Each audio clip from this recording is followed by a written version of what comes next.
It is day 205 of the second Trump administration. Earlier today, National Guard troops and federal agents arrived in Washington, D.C.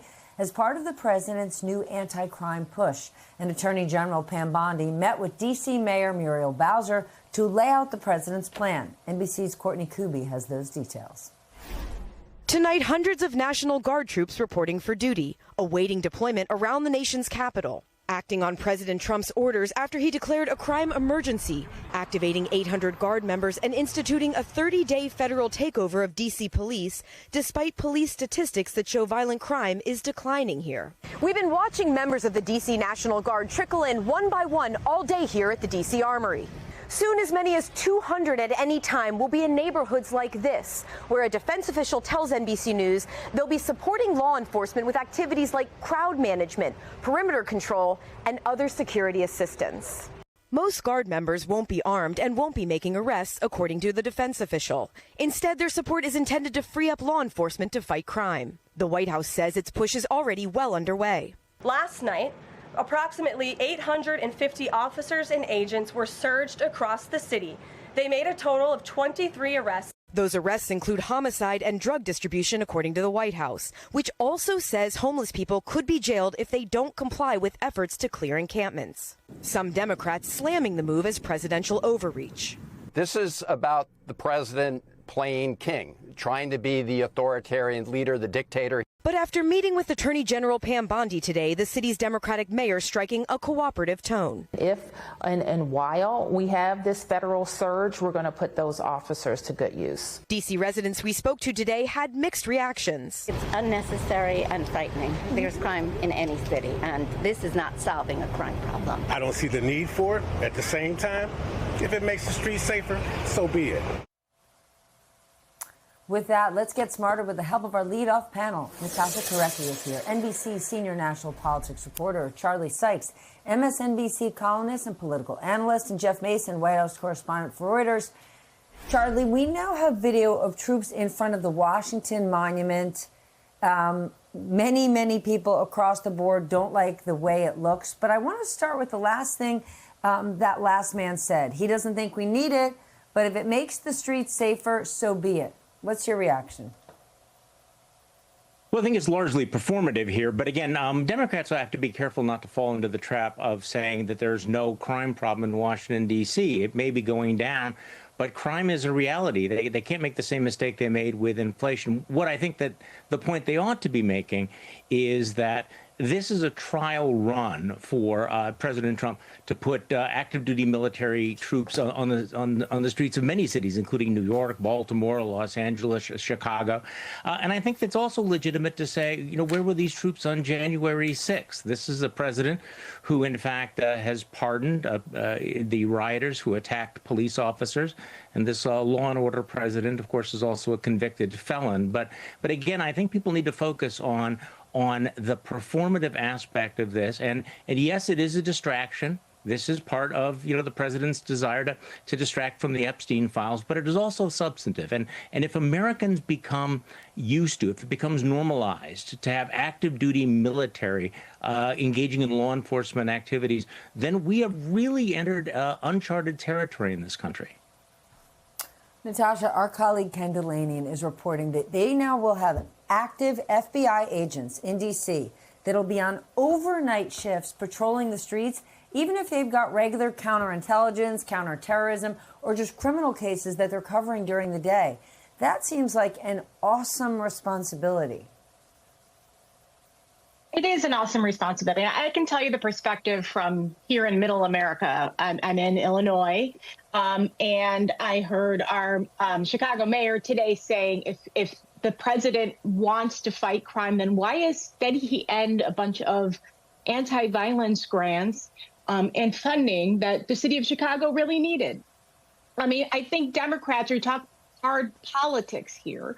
Leaning into the performative act here is something they have a wide opening for. I mean, the first thing you would point to is the hypocrisy. Donald Trump said he wanted to get crime out of the nation's capital. One of the largest crimes, assaults against the nation's capital, happened on January 6, 2021. And the first act Trump took, one of the first acts on his first day in office, was to pardon those people. Those were people who beat officers within an inch of their lives. Your viewers know this well. So, this reeks of hypocrisy, first of all. Second of all, to the point about violence, again, there are cities in the country that would be dying for this kind of assistance right now. I mean, but you look at where is he talking about these surges? Again, these are Democratic cities he's talking about. But where is some of the highest crime rates? Look at Tennessee. They have at least 3 of the top cities with the highest crime rates, murder rates in the country. And we're not hearing the president talk about that. Well, Jeff, the press secretary said they would reevaluate after 30 days. What's that going to get based on? One, the timeline is critical because the 30 days is what they're allowed to do and how long they're allowed to keep this emergency status.